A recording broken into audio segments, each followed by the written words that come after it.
Bertemu kembali. Sempena Khazanah Megatrends Forum 2021 yang berlangsung sehingga esok, kami bawakan temu bual bersama dengan penggiat dalam industri tenusu terbesar Malaysia. Farm Fresh mengorak langkah memastikan produk terbaik dan saluran yang inovatif digunakan untuk mendekati pelanggan dan meningkatkan jualan. Farm Fresh kini turut mempunyai lebih 400 pengedar rumah di serata negara untuk mewujudkan jaringan pengedar dan berada lebih dekat dengan pelanggan. Dalam masa yang sama, pendekatan ini turut meningkatkan pendapatan isi rumah pengedar ini dan mewujudkan prinsip perusahaan sosial di Farm Fresh. Saksikan temu bual bersama dengan Ketua Pegawai Eksekutif Farm Fresh, Lloyd Tuan E dan juga Ketua Pegawai Operasi Farm Fresh, Azmi Zainal, sempena Khazanah Megatrends Forum 2021. Terima kasih kerana bersama kami Azmi dan juga Lloyd. Pertama sekali, ceritakan tentang sekitar 400 usahawan mikro yang menjadi pengedar dari rumah Farm Fresh di serata Malaysia. Apa yang mendorong inisiatif dari Farm Fresh dan juga bagaimana ini bantu jenama Farm Fresh dan usahawan ini? Azmi? Dia bermula pada tahun 2016 tau. Dia bukan kata kita memang ada perancangan apa, tapi pada waktu tu ramai rakan-rakan saya yang mana tak ada pekerjaan, kena berhenti kerja, lepas tu business drop, datang jumpa. Tanya apa yang dia boleh buat bisnes dengan saya ataupun nak kerja dengan saya. Saya cakap ada dua perkara je yang boleh buat. Satu jaga lembu, satu bisnes susu. So saya cakap lebih baik dia orang jual susu. So dia orang mula jual susu. Bila dia jual susu tu dekat pasar malam, pasar tani, and then dia cepat habis, repeat sale apa. Tapi bisnes dia tak berkembang. Setakat dia jualan dia dekat pasar tani itulah. Kemudian saya cuba bagi tahu kat dia orang, cuba kembangkan, lantik dekat dalam Khazan ataupun satu komuniti ni, lantik ibu-ibu suri-suri rumah tangga yang nak tambah pendapatan supaya dapat bantu suami dia. So, kita start lantik-lantik home dealer ni untuk jual susu. Alhamdulillah pula, bila kita buat macam tu, suri rumah tangga ni easy jual, sambil-sambil jaga anak, dia posting kat grup WhatsApp, dia masa dia pergi jemput anak, dia bawa ni, lepas tu dia jual dekat sekolah, dia jual dekat kantin sekolah dan dia punya income meningkat. Lama kelamaan ramai orang nak terlibat. Dan sehingga hari ini saya ingat 80% daripada mereka ni adalah suri rumah tangga. Dan sehingga hari ini kalau kata home leader yang 800 tu ialah home leader. Sekarang dia berkembang, dia kongsi rezeki dia kepada ejen-ejen pula. Sebab ramai orang nak, senanglah jual susu ni. Repeat order, lepas tu mudah nak jual dan campur semua all together lebih kurang 2,500 tau kalau campur ejen semua ni, dan pendapatan mereka ni purata 500 hingga 2,500 ringgit sebulan. Dan ada juga 40 orang daripada mereka ni dari suri rumah tangga ni selama 6 tahun kita nurture, kita grow bersama dia, kita bantu dia daripada segi kredit, kita tanggung risiko kredit, kita bagi kredit dekat mereka berjuta-juta satu bulan. Dan jualan mereka untuk tahun 2020 dia 1/3 daripada jualan kita, lebih kurang 150 juta jualan. Daripada ibu-ibu yang suri rumah tangga ni tadi, dia are very enterprising. Cuma sekarang dia dah sampai satu level yang dia orang nak berkembang. Dan saya ingat bila dah sampai ke sisi ini, saya rasa bantuan daripada segi kerajaan dah patut sama-sama bersama kita untuk bantu mereka. Dan Lloyd, adakah ini Lloyd rasa memudahkan Farm Fresh untuk berada lebih dekat lagi dengan komuniti pengguna Farm Fresh? Apa reaksi mereka dengan mudahnya susu didapati di merata tempat?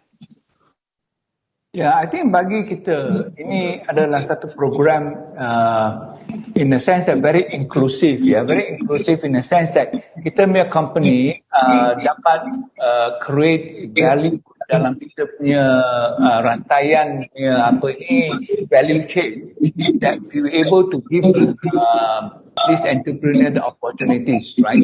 So I think dia ni macam win-win situation. One, I think we also give opportunity to other people. The other thing is that the company pun boleh buat ini sharing, and kita syarikat also still very profitable. So in other words, not say that when you do good to other people, itu cost akan ditanggung oleh syarikat. In this case, I think it can go both sides in the sense that the company also benefit, entrepreneur usahawan pun benefit.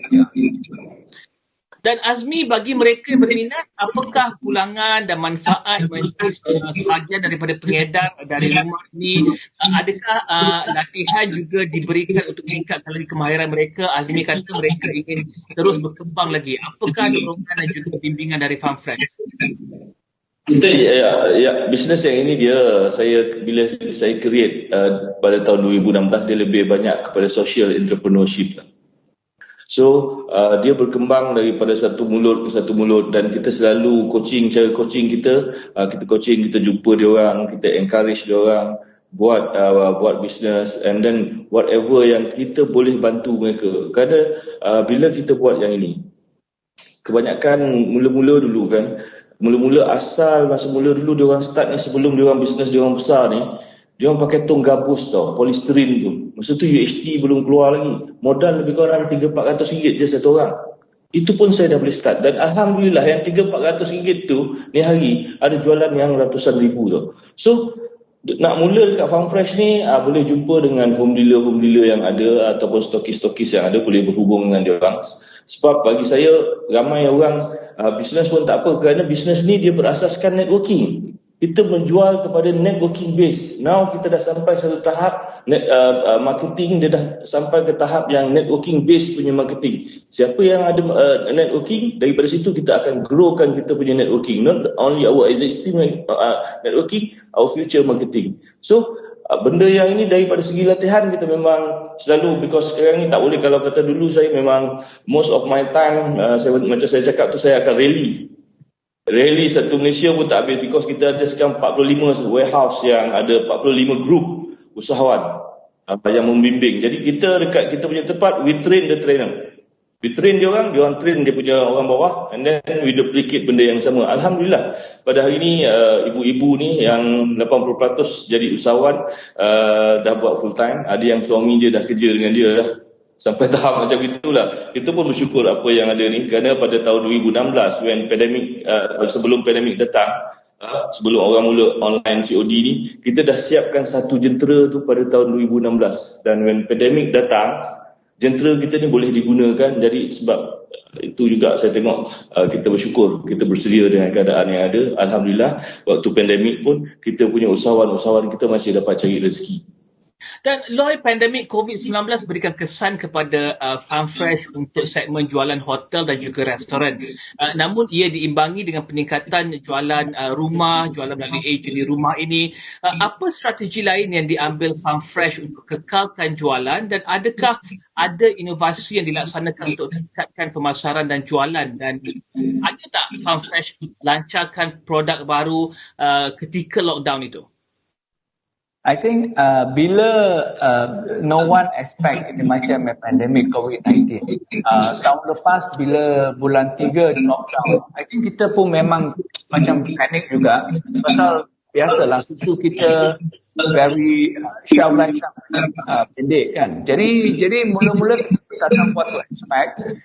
So mereka punya market dari segi hotel, restoran ataupun kafe-kafe bawah hati semua hancur pasal diorang semua tak berniaga kan.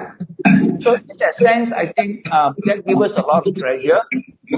And what we realize that supermarket sales actually recover very well because orang tak keluar tapi semua tinggal rumah, and then they actually consume more. So overall, I think dalam throughout the pandemic period, actually internet sales grow. And then macam Azmi cakap tadi, jentera yang kita build pada tahun 2016, this one coming in very very handy for us in the sense that dia dapat niaga, dan kita punya produk pun kalau you pergi luar bandar, kita punya penetration rate is considered very high. You boleh jumpa FarmFresh product easily. So I think that is something that the network actually become a blessing to the company in a sense that menjadi satu aset yang penting pada syarikat kita. And then product development, we continue to develop tentang macam functional drinks based on susu segar. Kita misalnya kita punya tongkat ali ataupun kita punya susu kurma, bisa bukan pakai essence, bukan pakai perisa, semua pakai pati kurma for example, and macam banana puree kita pun pakai puree banana juga. So I think product development will continue to be a very important part of the company development. Yeah. Tapi apa yang mendorong peningkatan untuk pengguna di Malaysia ini meminum semakin banyak susu pada ketika ini? Apa yang mendorong peningkatan tersebut? Mungkin Azmi dan juga Oi boleh jawab. Azmi dahulu. Saya ingat pada peringkat awal masa kita masuk dalam industri pada tahun 2010, dekat market chef ni, kebanyakan susu adalah susu bancuhan semula, susu tepung yang dicampur air, you pasteurize. Jadi rasa dia tak berapa sedap.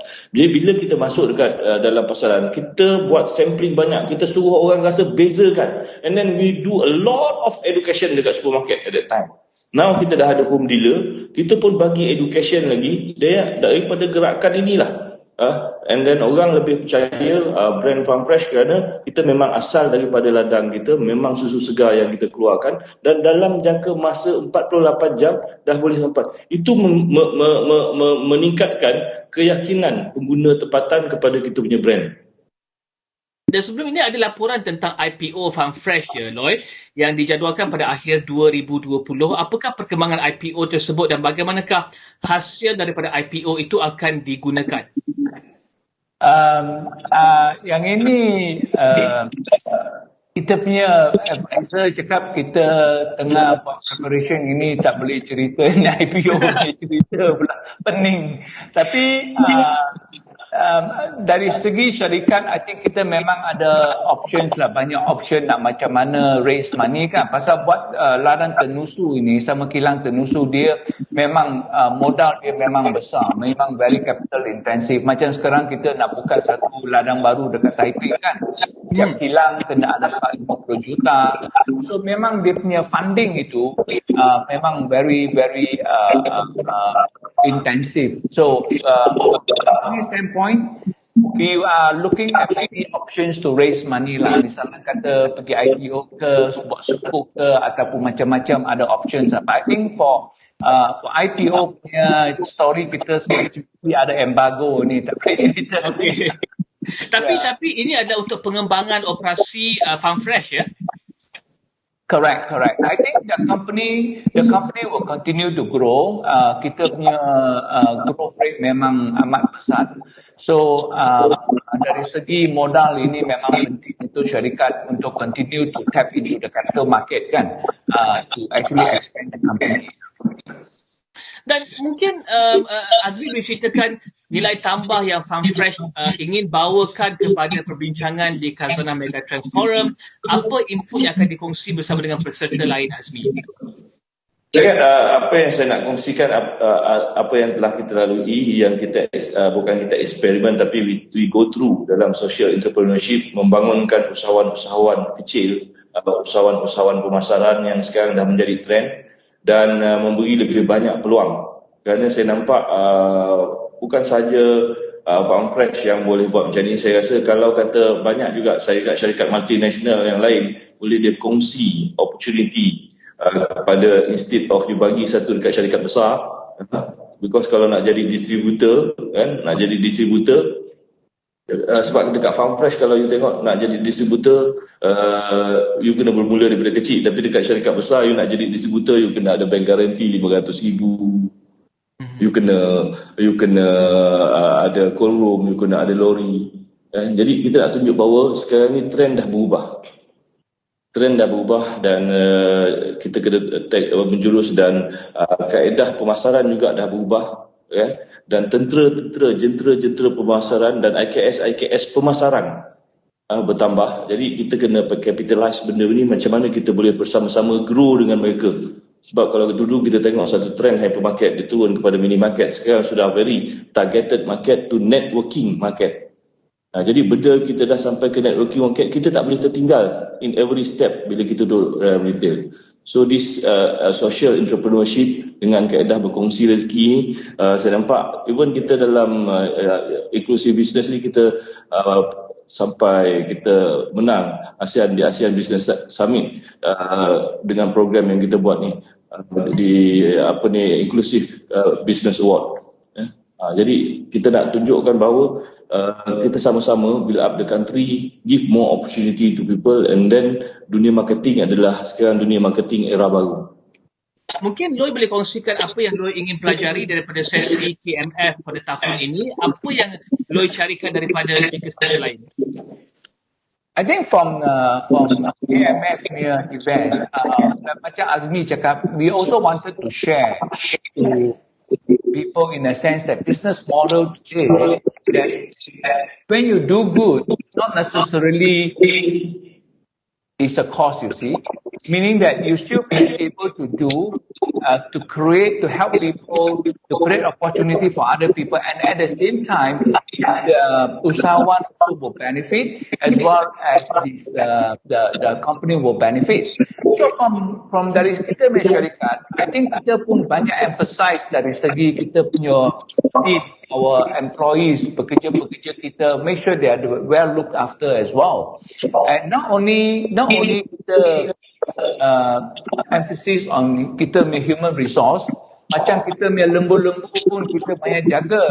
Kita baru 3 bulan lepas kita ada first company in Asia to get humane certification on farming in Asia, meaning that as you grow, when you have so many lembu, adakah ini lembu orang ada jaga baik-baik ke apa ke, jadi kita itu certification macam peternak perimanusiaan ke apalah.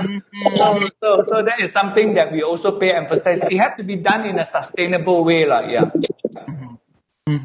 Dan Azmi, terakhir sekali Azmi, mungkin sedikit berbeza daripada perbincangan kita. Adakah apa-apa transformasi digital yang dirancang oleh FarmFresh bergerak ke hadapan untuk memastikan ia selari dengan transformasi digital yang dicakap-cakap pada ketika ini? Apa inovasi transformasi digital yang dilakukan FarmFresh jika boleh dikongsikan dengan penonton di luar sana? Saya ingat kita ada buat beberapa transformasi digital daripada segi apps dan juga perkakasan yang untuk memudahkan operasi kita dekat kita punya how to control our home dealer daripada segi ordering dan sebagainya. So kita invest dekat apps banyak, dan itu dari segi digital je lah yang kita buat, dan ini help a lot kerana kita boleh dapat data, daripada data kita boleh susun strategi kita. Jadi saya nampak bila digital ni kita dah cakap lama digital ni, saya nampak daripada perspektif saya COVID ni yang mengubah digital. Semua orang kena pergi ke digital, bukan CEO ke COO ke yang mengubah digital, tapi sekarang now everybody get used to digital, and then with this digital platform juga, with this digital platform, dengan perkembangan digital platform, marketing semakin lama semakin mudah, dan dia bergantung pada kreativiti dan how to tackle untuk kita bersama. Dan kalau kata dalam dunia perniagaan yang ada sekarang, yang networking based business ataupun social entrepreneurship ni, kan, kalau kata kita tak get intact to dunia digital, kita akan tertinggal. Okey, terima kasih Azmi dan juga Loy. Terima kasih kerana bersama kami dalam Niaga Awani. Semoga maju jaya, dan juga kami menantikan apakah lagi produk dan juga apakah lagi inovasi yang dibawakan oleh FarmFresh bergerak ke hadapan. Terima kasih. Okey, sekian saja Niaga Awani untuk jam ini. Saya Najib Arif. Assalamualaikum, salam hormat.